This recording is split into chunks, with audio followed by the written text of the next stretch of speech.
好，是不是麻烦呢？有请我们法务部的部长、司法院刑事厅的厅长以及行政厅的厅长高厅长。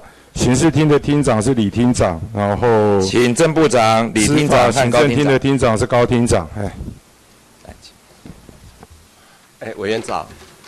三位好，时间的关系不一一问候我必须要老实讲司法法制委员会今天做号召民众上街对抗司法审判者为妨碍司法公正之现行犯，打一个大问号。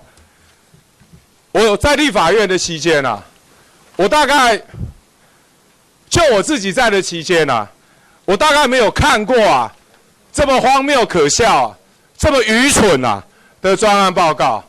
为什么我说这个专案报告不仅荒谬可笑而且愚蠢？司法院当天马上就出书面报告直接下了结论下什么结论我念给大家看号召民众上街对抗司法审判者，除有违反集会游行法等相关法律之情形外，应受宪法集会自由权之保障。司法院的报告一句话就讲完了。来，请司法院刑事厅的厅长你们在书面报告里面说，除有违反集会游行法等相关法律的情况是违反集会游行法哪一条？如果他的集会的目的是违反第4条的部分，那是要被他禁止的。然后包括他的，所以呢，违反集会游行法，法律效果是什么？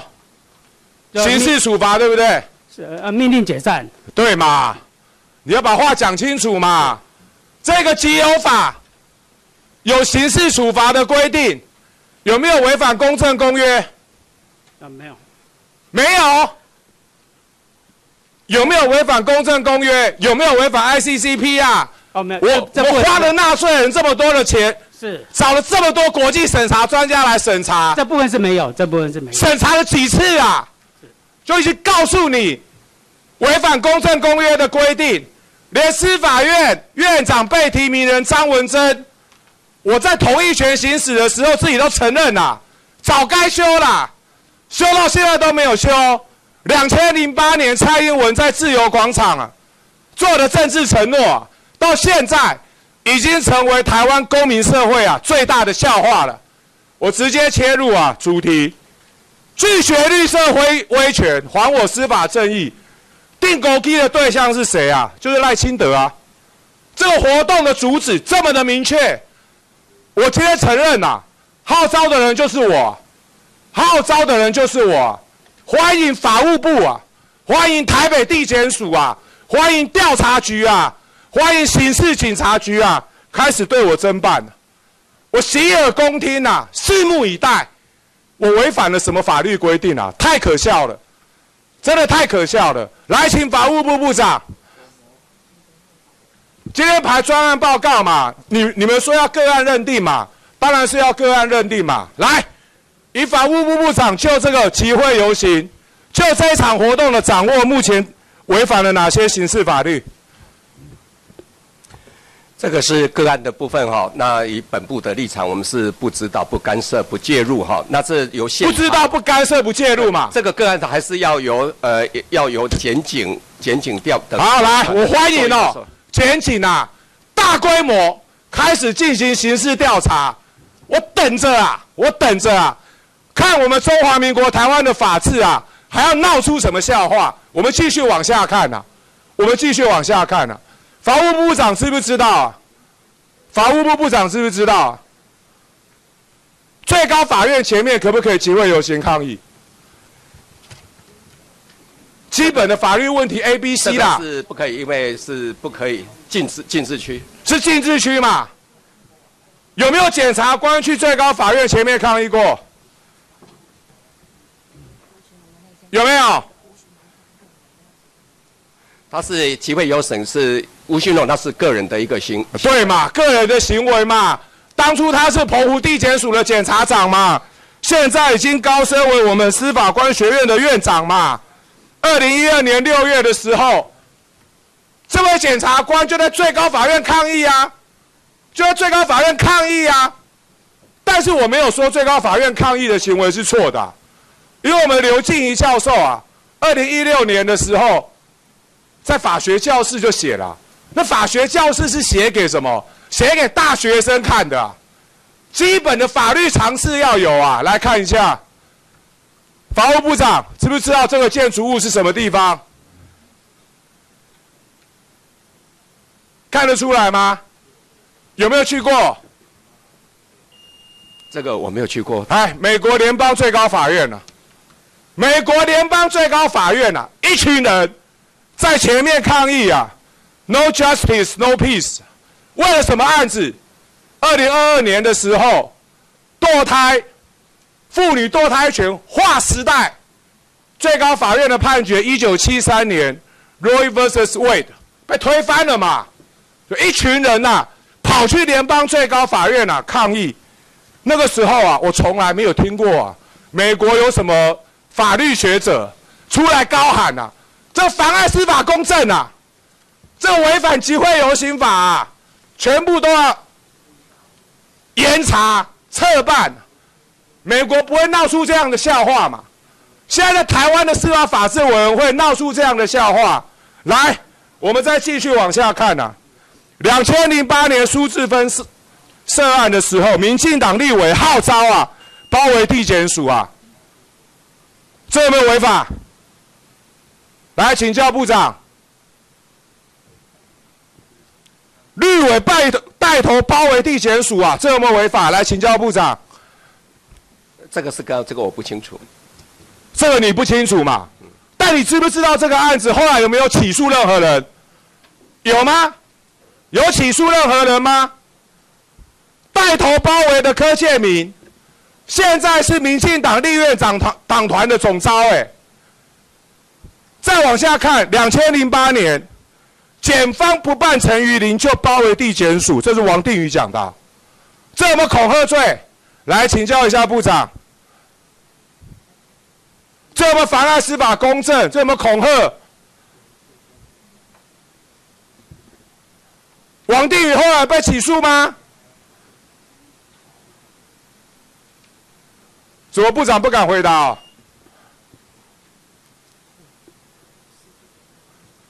奇怪，我那时候怎么没有看到一些法学学者出来讲啊？柯建铭啊，王定宇啊，妨碍司法公正啊，恐吓啊，全部都要彻查彻办啊，有吗？有办吗？来请教部长，有办吗？有吗？回答不出来哦，不敢讲哦。这个不是不敢讲，这个案件是2008年的事情。对嘛？所以我们从客观的历史来回顾嘛，从客观的历史来回顾有没有？有办没有办？这个有客观的答案啊，我不需要你主观的臆测啊，就没有嘛。来，我们再往下看，当初立委带队踹破法务部部长大门啊，这个案子有办吗？这个北检有分案侦办，然后呢？分案侦办，然后呢？这件是撤回告诉的。撤回告诉哦，谁撤回告诉？法务部部长撤回告诉哦，是吗？这是在你任内，这个是罗部长撤回告诉的。对啦，就部长撤回告诉嘛。在你任内，有没有立委率众去踹破你的大门？到今天为止有发生吗？这个没有。当然没有嘛。我们来看看啊，什么叫做真正的刑事犯罪行为？我前面讲的那些例子，什么叫真正的刑事犯罪行为？来看一下，持有押解毁损公物，检警开始侦办了吗？持有押解毁损公物，这现行犯啊，警察全部都看到了，这开始侦办了吗？有开始侦办吗？这才是犯罪行为啊！我从第一章 PPT 一直到这一章才出现真正的刑事犯罪行为啊！办了没有？来请教部长，办了没有？这才是现行犯啊！毁损罪，我国的刑法典不是白纸黑字写得很清楚吗？开始办了没有？部长请回答。这个案件我不清楚哈。这个案件你不清楚嘛？好，回去，告诉有负责追诉犯罪职权的检警奇怪了，碰到这种事情，真正的现行犯就软趴趴。我提醒告诉乃论的告诉是起诉的要件，不是侦办的要件。所有大三学过刑事诉讼法的人，通通都知道，告诉乃论的告诉，基本上是起诉的要件，不是侦办的要件我这样讲有刑事诉讼法基本素养的学生，应该通通都可以听得懂。但大家觉得很奇怪为什么没开始侦办？屈从于压力吗？来，我们来看看什么是正港的妨碍司法公正罪为逃税案件关说司法的邱泰山，来，部长，你认为这种不法关说应不应该用妨碍司法公正罪就办？